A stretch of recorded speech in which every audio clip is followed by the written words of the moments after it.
Écoutons la rumeur, mais où va le monde? Dès qu'un fait divers tache l'actualité, bien des nôtres s'écrient. Mais où va-t-on? Dans quel monde vivons-nous? Nous vivons dans le monde des hommes, tout simplement. En regardant le passé, nous voyons des injustices, des guerres, des maladies à toutes les époques de l'histoire. Oui, mais où allons-nous?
Nous, les baptisés, nous essayons de suivre l'étoile. Nous marchons dans les pas de Jésus sur son chemin. Nous prenons notre bâton de pèlerin et nous essayons d'avancer au mieux. Il est des moments où la côte nous semble bien raide et où le découragement est là. La fatigue nous attaque et nous nous posons alors la question: quel est le sens de notre vie? Nous sommes responsables des chaussures que nous portons. Et même si nous sommes parfois déboussolés, gardons bien en main notre boussole. Montons sur la montagne où le Père, débordant d'amour, nous attend, les bras grands ouverts, prêt à nous serrer contre son cœur.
Aujourd'hui, avec mes frères, mes amis, je reçois mission de crieur public. Car sur la terre humaine, qui parfois est sombre et abîmée, il faut des étoiles de générosité pour que soit annoncée la tendre présence du Dieu des vivants. Car sur la terre humaine, qui parfois est violente et orgueilleuse, il faut des étoiles de douceur pour que soit dévoilé le visage du Dieu des vivants, dans le petit et l'oublié. Car sur la terre des hommes, qui parfois est désespérée et misérable, il faut des étoiles d'espérance pour que soit entonnée la joie du monde à créer. Il faut des étoiles d'évangile pour que la parole du Fils soit entendue par tous les enfants de la terre en attente.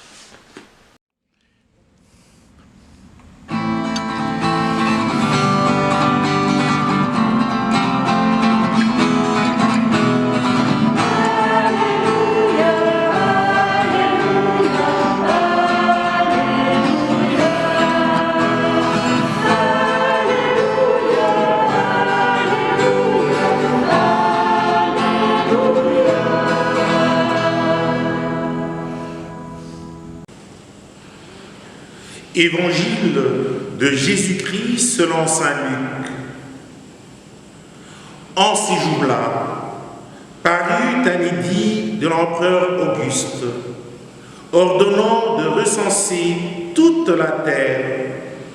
Ce premier recensement eut lieu lorsque Quirinius était gouverneur de Syrie. Et tous allaient se faire recenser, chacun dans sa ville d'origine. Joseph, lui aussi, monta de Galilée, depuis la ville de Nazareth, vers la Judée, jusqu'à la ville de David, appelée Bethléem. Il était en effet de la maison et de la lignée de David. Il venait se faire recenser avec Marie, qui lui avait été accordée en mariage et qui était enceinte. Or, pendant qu'ils étaient là, le temps où elle devait enfanter fut accompli. Elle mit au monde son fils premier-né. Elle l'emmaillota et le coucha dans une mangeoire, car il n'y avait pas de place pour eux dans la salle commune. Dans la même région, il y avait des bergers qui vivaient dehors et passaient la nuit dans les champs pour garder leurs troupeaux. L'ange du Seigneur se présenta devant eux, et la gloire du Seigneur les enveloppa de sa lumière. Ils furent saisis d'une grande crainte. Alors l'ange leur dit: ne craignez pas, car voici que je vous annonce une bonne nouvelle, qui sera une grande joie pour tout le peuple. Aujourd'hui, dans la ville de David, vous est né un sauveur, qui est le Christ, le Seigneur. Et voici le signe qui vous est donné.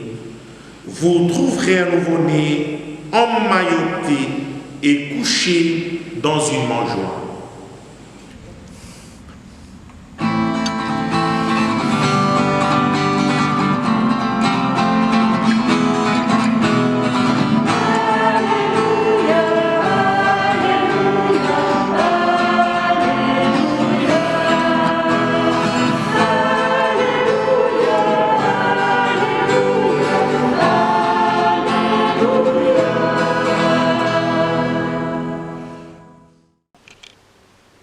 Père, tu montres le chemin à l'humanité. Puissent les responsables de notre société remettre l'humain debout quand il est dans le désespoir, la souffrance, l'errance. Prions.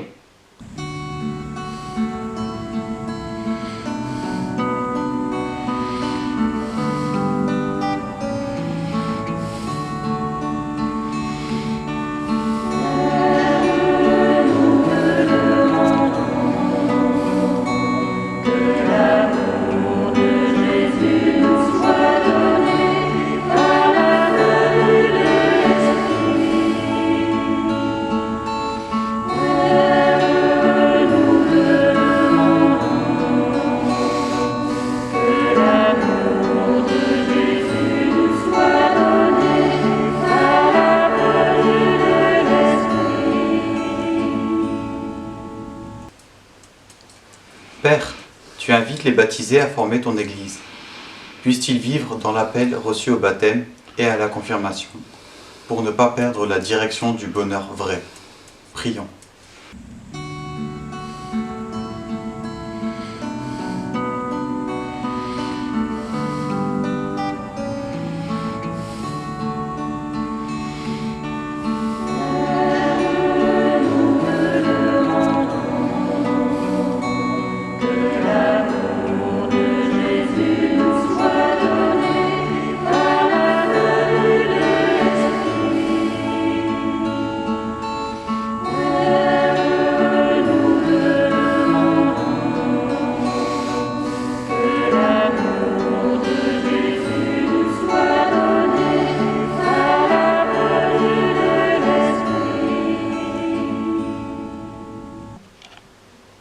Père, tu vois les souffrances des malades dans les lits d'hôpitaux, dans les soins intensifs. Tu es présent à côté des aînés dans les résidences du troisième âge. Puisse-t-il sentir le souffle de ton esprit pour vaincre les moments difficiles à travers l'attention des soignants. Prions.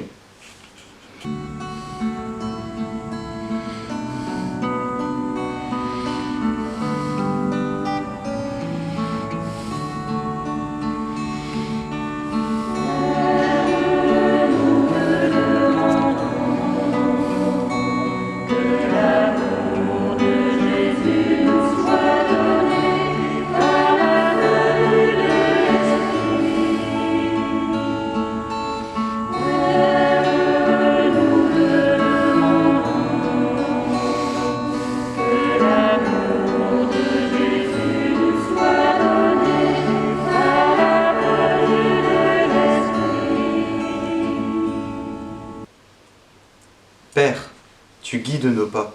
Dans le respect des différences, puissions emmener avec nous ceux qui ne croient pas en toi, ceux qui t'adorent autrement que nous.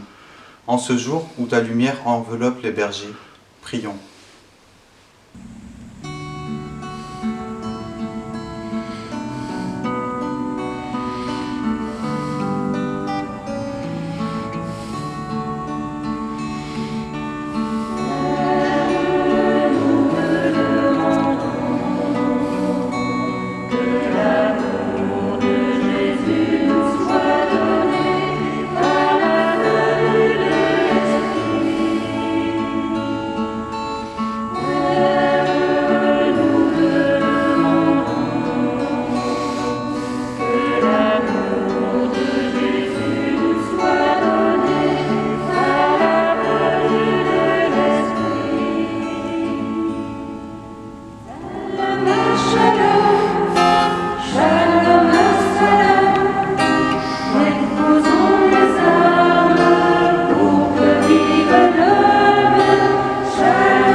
Dieu Tout-Puissant, qui est présent dans tout l'univers et dans la plus petite de tes créatures. Toi qui entoures de toute ta tendresse tout ce qui existe, répands sur nous la force de ton amour pour que nous protégions la vie et la beauté. Inonde-nous de paix pour que nous vivons comme frères et sœurs sans causer de dommages à personne. Ô Dieu des pauvres, aide-nous à secourir les abandonnés et les oubliés de cette terre qui valent tant à tes yeux. Guéris nos vies pour que nous soyons les protecteurs du monde et non des prédateurs. Pour que nous sommions la beauté et non la pollution ni la destruction. Touche les cœurs de ceux qui cherchent seulement des profits aux dépens de la terre des pauvres. Apprends-nous à découvrir la valeur de chaque chose, à contempler, émerveiller, à reconnaître que nous sommes profondément unis à toutes les créatures sur notre chemin vers ta lumière infinie. Merci parce que tu es avec nous tous les jours. Soutiens-nous, nous t'en prions, dans la lutte pour la justice, l'amour et la paix.